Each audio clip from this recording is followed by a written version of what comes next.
So I'm going to show you two different ways you can pull down a live site to your local development environment using Cove. This uses SSH under the hood. So I'll walk through the steps. Right here, I have a live site. It's pretty empty. There's not much to see.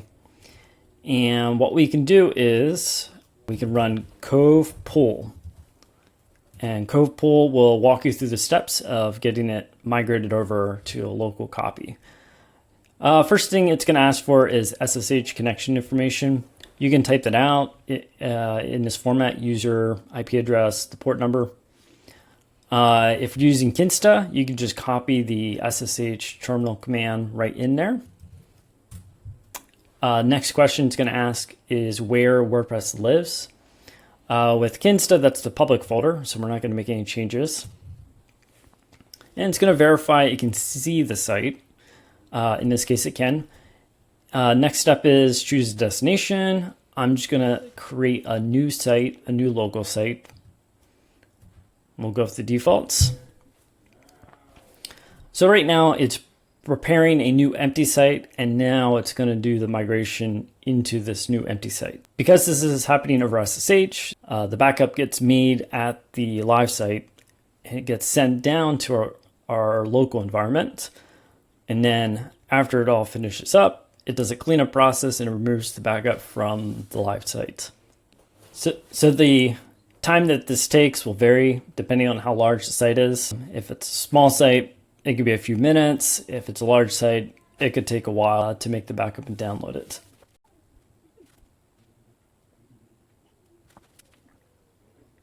So that's it.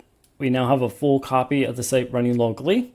We can sign in using Cove just to make sure it's working. And yep, it's got themes, plugins, and everything looks good there.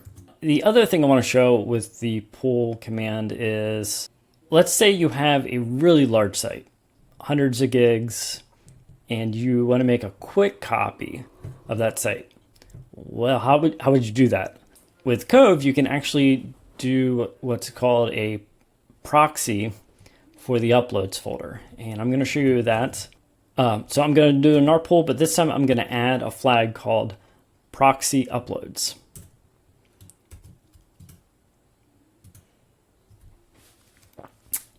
And let's call this proxy. Change the site name a little bit so we know the difference between the site copies are.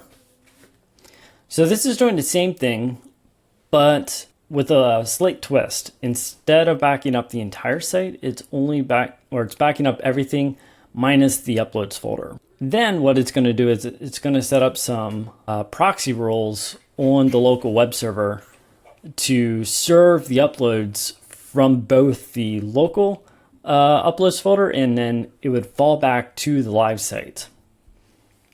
So these backups are going to be very small.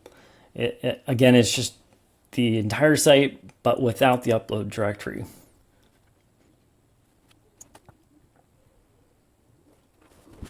Okay, the site copy has completed, and to show that the upload directory was not included, I'm going to go to that directory.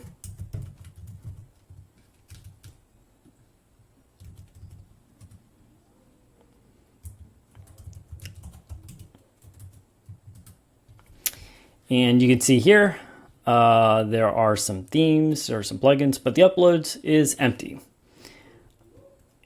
However, if we take a look at the site, and we take a look at the media library, you will see that all of the files are still working. If you want to see how that's working under the hood, you can look at the Cove directive.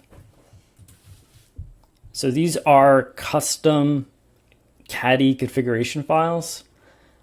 And because we did the argument to proxy the uploads, this was added. And it basically says, when you request an upload file, see if there's a file locally available and serve that. If that doesn't work, then try to fetch that file from the actual live site.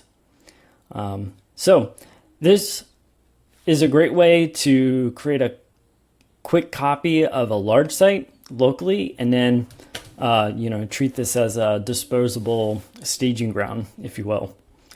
And then whenever you're done, you can delete these sites.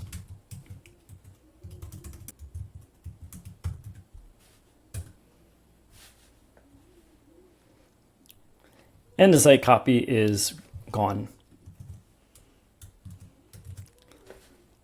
So this is a really powerful way of how you can pull down a site, make a full copy, or you can pull down a site and proxy the uploads directory back to the original source.